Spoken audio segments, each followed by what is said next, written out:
Siapa Tuhan negeri Mekah? Umat Islam umumnya paham tentang Fatu Mekah, yaitu penaklukan kota Mekah tahun 630 Masehi oleh pasukan Nabi Muhammad yang disertai dengan penghancuran berhala-berhala yang ditempatkan di dalam dan sekitar Ka'bah. Bagi yang kritis berpikir, peristiwa ini menjadi sebuah petunjuk untuk mengenal Allah dari umat Islam. Fatu Mekah membagi zaman Muhammad menjadi dua, yaitu zaman sebelum tahun 630 Masehi. Ka'bah adalah tempat penyembahan Allah melalui patung-patung berhala, dan zaman setelah tahun 630 Masehi ada Hajar Aswad sebagai penghuni Ka'bah, bagian penting untuk beribadah kepada Allah. Secara detail, mari kita analisa berdasarkan ayat-ayat Al-Quran dan masa kejadiannya berdasarkan keterangan para ulama. Siapa Tuhan di Ka'bah? Menurut pendapat yang paling kuat, Nabi Muhammad SAW dilahirkan pada tahun 570 Masehi di Makkah bertepatan dengan awal tahun Gajah, dan meninggal dunia pada tahun 632 Masehi. Pada tahun 610 Masehi, ketika Muhammad menyendiri di Gua Hira, turunlah ayat dari sesosok yang datang kepadanya, yaitu Surah Al-Alaq 96, 1-5. Dan pada saat itulah awal kenabian Muhammad. Ada selama sekitar 12 tahun Muhammad di Mekah menerima wahyu dari Tuhannya dan berdakwah sebelum ia hijrah ke Madinah. Tetapi karena orang-orang kafir Quraisy berkomplot untuk membunuhnya, maka pada tahun 622 Masehi Muhammad hijrah ke Madinah. Wahyu yang diterima Muhammad selama di Mekah disebut surah-surah Makkiyah, dan yang di Madinah disebut Madaniyah. Beberapa surat-surat Makkiyah yang akan dibahas di video ini adalah Qs Al-Alaq 96 ayat 1, Qs Quraisy 106 ayat 1-3, Qs Al-Fil 105 ayat 1, Qs An-Naml 27 ayat 91, Qs Al-Isra 17 ayat 1. Pada tahun 610 Masehi, Muhammad menerima Qs Al-Alaq 96 ayat 1-5 ayat pertama yang berbunyi, bacalah dengan menyebut nama Tuhanmu yang menciptakan. Di surah ini malaikat berkata, nama Tuhanmu. Siapa nama Tuhan Muhammad di tahun 610 Masehi itu, sedangkan Tuhan belum pernah menyatakan diri kepadanya? Tentu Tuhan yang dimaksud oleh Jibril adalah Tuhan yang mereka sembah dari sejak zaman jahiliyah, yaitu zaman sebelum Fatu Mekah. Qs Quraisy 106 ayat 1-3, karena kebiasaan orang-orang Quraisy, yaitu kebiasaan mereka bepergian pada musim dingin dan musim panas. Maka hendaklah mereka menyembah Tuhan pemilik rumah ini, Ka'bah. Kebiasaan di sini artinya sama dengan tradisi, artinya sudah dilakukan dari sejak zaman jahiliyah. Tentu Tuhan pemilik rumah Ka'bah yang dimaksud pada ayat ini adalah Allah yang mereka imani sejak zaman jahiliyah.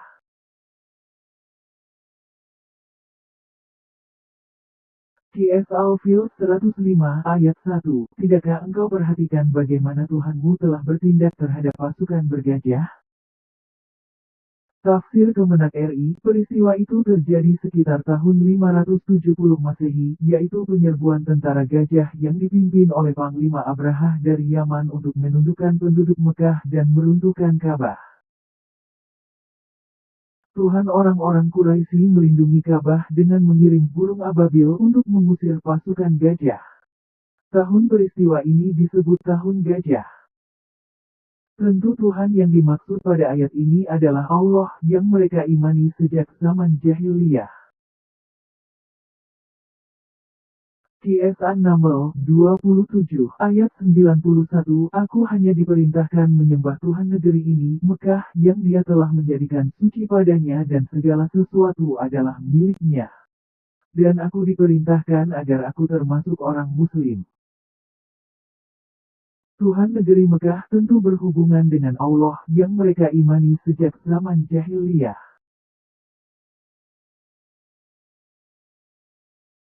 QS Al-Isra 17 ayat 1, Maha Suci Allah yang telah memperjalankan hambanya pada malam hari dari Masjidil Haram ke Masjidil Aqsa yang telah kami berkahi sekelilingnya agar kami perlihatkan kepadanya sebagian tanda-tanda kebesaran kami.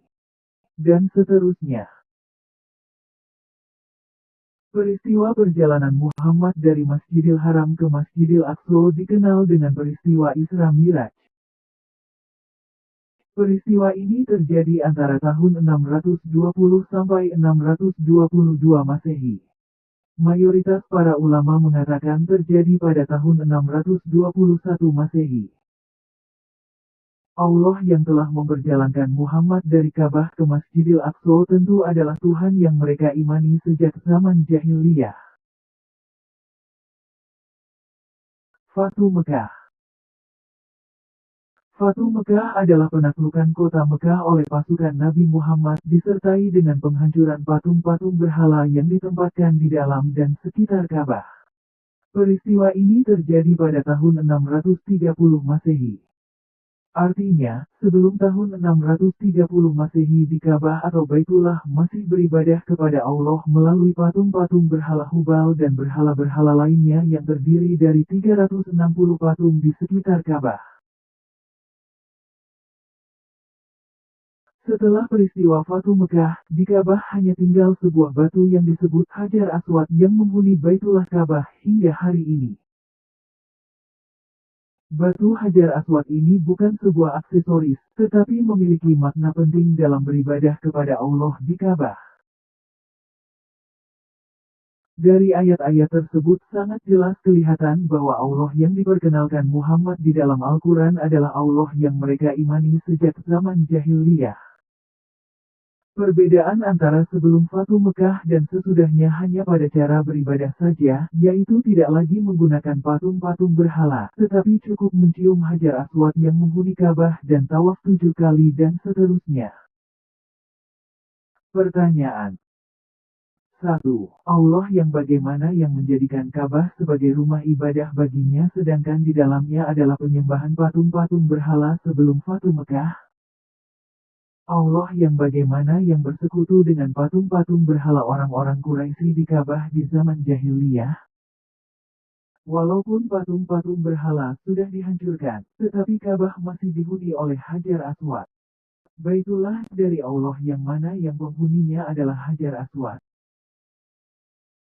Silahkan berpikir dengan kritis demi keselamatan Anda di akhirat.